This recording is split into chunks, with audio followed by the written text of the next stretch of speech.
Hello friends, welcome to एटली study. कैसे हो आप सभी? आई होप कि आप लोग बहुत ज़्यादा अच्छे होंगे। देखो गाइस, आप सभी कमेंट कर रहे थे कि नेवी एमआर के बारे में, विविध के बारे में पढ़ा दो लूसेंट का। मैंने आपको कल बताया गया था कि एक वीडियो में बताया था कि ये जो पिछले लाइव प्रूफ भी मैंने आपको दिखाया था प्रीवियस ईयर क्वेश्चन के अकॉर्डिंग कि लूसेंट के विविध से लगभग 10-11 क्वेश्चन आते हैं। मैंने कल बताया था ना आपको। हाँ, तो बहुत सारे बच्चे बोले सर मेरे पास लूसेंट का बुक नहीं है, विविध आप करा दो। देखो बच्चों, आपके पास अगर लूसेंट का बुक नहीं है तो मैंने इसका पीडीएफ ऑलरेडी आपको टेलीग्राम चैनल पे आज कल ही दे दिया था, जो कि 52 MB का है। अगर आप डाउनलोड कर सकते हो तो कर लो, अदरवाइज आप गूगल पे क्या करो, डायरेक्ट सर्च करो, ड्राइव में सेव करके पढ़ लो उसे। अगर आप ड्राइव में सेव करते हो तो उसे डाउनलोड करने की शायद आवश्यकता नहीं पड़ती होगी।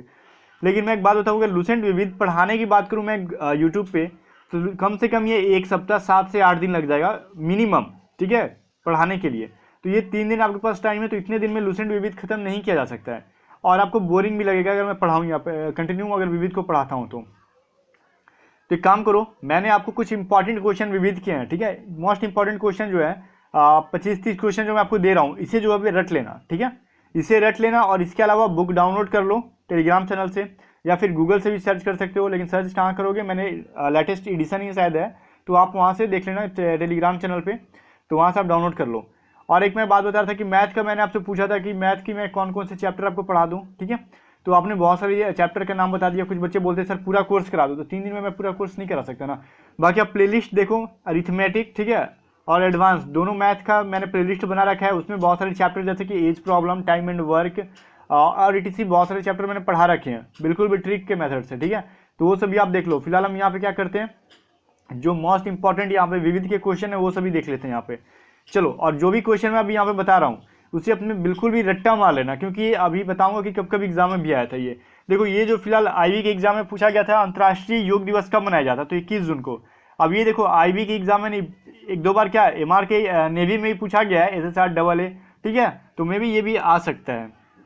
अब ये देख लो, विश्व पर्यावरण दिवस कब मनाया जाता है, तो 5 जून को मनाया जाता है। ये सभी जो है मोस्ट इंपॉर्टेंट क्यों बोल रहा हूँ, क्योंकि ये घुमा फिरा के एग्जाम में दिए जाते हैं। विश्व एड्स दिवस कब मनाया जाता है, तो 1 दिसंबर को मनाया जाता है, ठीक है। अब देखो यहाँ पे कंफ्यूजन होने वाला क्वेश्चन क्या है, विश्व सेना दिवस कब मनाया जाता है। तो देखो, विश्व सेना दिवस सिर्फ रहेगा ना, ये एयरफोर्स, आर्मी, नेवी नहीं रहेगा, ठीक है। थल सेना, जल सेना और वायुसेना नहीं रहेगा। तो सिंपली आपको सीधे सीधे 9 नवंबर आंसर कर देना है, ठीक है। अगर आपको नेवी के बारे में पूछेगा, ठीक है, जल सेना के बारे में कब मनाया जाता है जल सेना दिवस, तो 4 दिसंबर को। थल सेना दिवस, आर्मी के बारे में पूछेगा तब आपको 15 जनवरी करना है। एयरफोर्स, वायुसेना दिवस पूछेगा तब आपको 8 अक्टूबर करना है। बच्चे क्या करते हैं, उन्हें ज़्यादातर थल सेना दिवस याद रहता है, ठीक है, 15 जनवरी, वो विश्व सेना दिवस के अंदर कर देंगे आंसर, या फिर है ना, ऐसे कन्फ्यूजन कर आपको वहाँ पे एग्जाम में आ जाता है। बहुत सारे बच्चे ये भी बोल रहे हैं कि सर एग्जाम जितना नज़दीक आ रहा है, हम जितना पढ़ चुके हैं फिर भी हमें डर लग रहा है।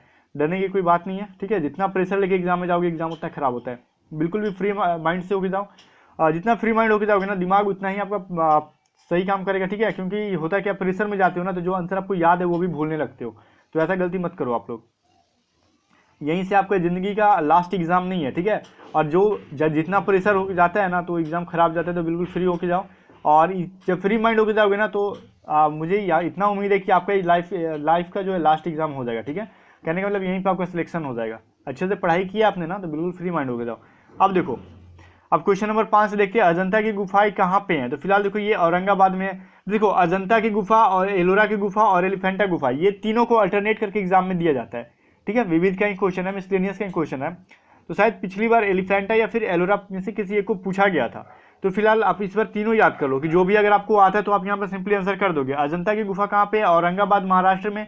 एलोरा की गुफा कहाँ है, ये भी औरंगाबाद महाराष्ट्र में है। लेकिन देखो, निर्माण दोनों का अलग अलग किया था, अजंता का गुप्त शासक ने और एलोरा का बौद्धों ने, ठीक है। इस बात को भी ध्यान में रखना। और एलिफेंटा मुंबई महाराष्ट्र में है, जो कि किसने किया था, राष्ट्रकूट द्वारा किया गया था।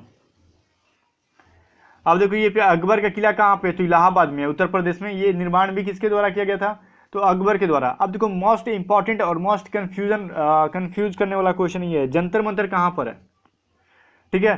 तो जंतर मंतर देखो, एक जगह पे नहीं है, जयपुर में है, आपको पता होगा, ठीक है। दिल्ली में आपको ये भी पता होगा, लेकिन इसके अलावा भी है, जयपुर, दिल्ली, उज्जैन, वाराणसी, मथुरा, इन सभी जगहों पे क्या है, जंतर मंतर है, जिसका निर्माण सवाई जयसिंह ने कराया था।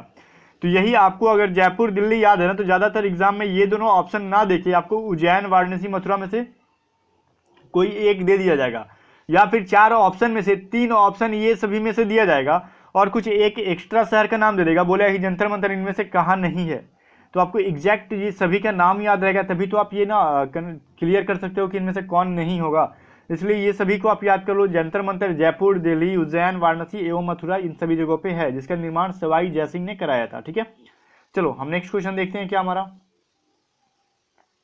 अब देखो विक्टोरिया मेमोरियल कहाँ पे है। विक्टोरिया मेमोरियल जो है आपका कोलकाता के है, कोलकाता में, वेस्ट बंगाल में, पश्चिम बंगाल में। ठीक है, अब देखो प्लेइंग इट माई वे, ठीक है, प्लेइंग इट माई वे एक बुक है, उसके ऑथर कौन है, उसे किसने लिखा है, तो सचिन तेंदुलकर ने लिखा है। ये फिलहाल लेटेस्ट बुक वगैरह है, तो इसलिए मैंने आपको इसे नाम दे दिया। हो सकता है कि मिसलेनियस में भी है तो पूछ दिया जाए इसे, ये कंफर्म मैं नहीं बोल सकता हूँ, क्योंकि मिसलेनियस से क्वेश्चन ऐसा है ना कि कितना भी आप पढ़ा लो और पढ़ लो ना, ये आपको इसका लिमिटेशन नहीं है कि मिसलेनियस में कहाँ से पूछ देगा। ठीक है, अब देखो पुलित्जर पुरस्कार किस क्षेत्र में दिया जाता है। पुलित्जर पुरस्कार जो आपको पत्रकारिता में, पत्रकारिता के क्षेत्र में, मतलब क्या जर्नलिज्म के क्षेत्र में दिया जाता है। ठीक है, चलो अब ज्ञानपीठ पुरस्कार किस क्षेत्र में दिया जाता है, तो साहित्य के क्षेत्र में दिया जाता है। अगर आपके पास लुसेंट का बुक है तो यहाँ एक बात का ध्यान देना, पुरस्कार वाला आप लोग पढ़ लेना कि कौन से पुरस्कार किस क्षेत्र में दिया जाता है। आप व्यक्तियों के उपनाम पढ़ लेना, प्रथम महिला, प्रथम पुरुष, सबसे विश्व में बड़ा, भारत विश्व में बड़ा छोटा पढ़ो या फिर मत पढ़ो, भारत का सबसे बड़ा चीज और भारत के सबसे ये सभी जो है ना, भारत के बारे में थोड़ा पढ़ के जाना, क्योंकि विश्व से ज्यादा क्वेश्चन इंडिया के बारे में पूछा जाता है। इस बारे में ज्यादा ध्यान देना। अगर लुसेंट है, नहीं है तो फिर पीडीएफ डाउनलोड कर लो, 52 MB का है। अब बता दो अर्जुन पुरस्कार तो आपको पता होगा खेल के क्षेत्र में दिया जाता है। ठीक है, अब बताओ विश्व व्यापार संगठन WTO का मुख्यालय कहाँ पे स्थित है। ये क्वेश्चन जो भी है इसमें से देखो, विश्व व्यापार संगठन और सार्क के बारे में बहुत ज्यादा पूछा जाता है, तो विश्व WTO का कहाँ पे है, जिनेवा में है। ठीक है, अब सार्क का मुख्यालय क्या है, काठमांडू में है। ठीक है, इस बात को भी ध्यान देना। अब काठमांडू किसकी राजधानी है, यह भी बता दो मुझे कमेंट करके, कितने बच्चों को पता है। क्योंकि ब्रिक्स, देखो ब्रिक्स में कौन कौन से देश शामिल है, ये भी इंपॉर्टेंट, अभी फिलहाल बहुत ज्यादा एग्जाम में पूछा जा रहा है ब्रिक्स के बारे में। ठीक है, बहुत सारे एग्जाम जाके SSC IB सभी के एग्जाम में पूछ लिया जाता है ब्रिक्स के बारे में। तो ब्रिक्स क्या है, ब्रिक्स भी क्या सम्मेलन। अब देखो इसमें कौन कौन से देश शामिल है, तो B से आपका ब्राजील हो गया, ठीक है, R से रूस हो गया, I से भारत हो गया, C से चीन हो गया, चाइना हो गया, S से हो गया साउथ अफ्रीका। ठीक है, मतलब क्या दक्षिण अफ्रीका, S से। अब देखो इसके बारे में एक चीज और इंपॉर्टेंट से आप जान लो ब्रिक्स के बारे में। देखो ये एग्जाम में पूछा जाता है कि ब्रिक्स का पूर्व नाम क्या था, ब्रिक्स का पुराना नाम क्या था, या फिर साउथ अफ्रीका, मतलब कि इसमें ब्रिक्स में नया कौन सा देश जुड़ा है। ठीक है, ये पूछता है।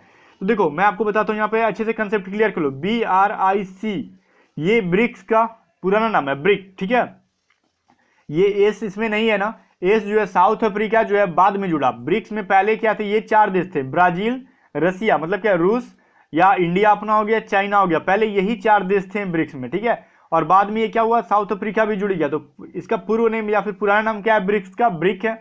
और इसमें बाद में जब साउथ अफ्रीका जुटा तो इसमें क्या एस जुटा। ठीक है, तो ब्रिक्स इसका नाम दिया गया। तो इस बात को अब जरा ध्यान में रखना कि एग्जाम में अगर घुमा फिरा के भी पूछे तो आप आंसर कर दोगे। अब देखो नेक्स्ट क्वेश्चन क्या, संयुक्त राष्ट्र के वर्तमान महासचिव कौन है, तो इसके वर्तमान महासचिव कौन है, अंतोनियो गुतेरेस, जो कि पुर्तगाल की है। अब सबसे पहले कौन है, त्रिगवेली, ये आपको एग्जाम में नहीं आएगा। ठीक है, जो कि नॉर्वे के थे। जो अभी है अंतोनियो गुतेरेस, इनके बारे में आप जरा याद करके रखना, संयुक्त राष्ट्र के। ठीक है, यूएनओ के बारे में आपने पढ़ा होगा। अब देखो एक और इंपॉर्टेंट चीज क्या है, संयुक्त राष्ट्र से क्वेश्चन क्या पूछा जाता है, संयुक्त राष्ट्र के अस्थायी सदस्यों के बारे में पूछा जाता है।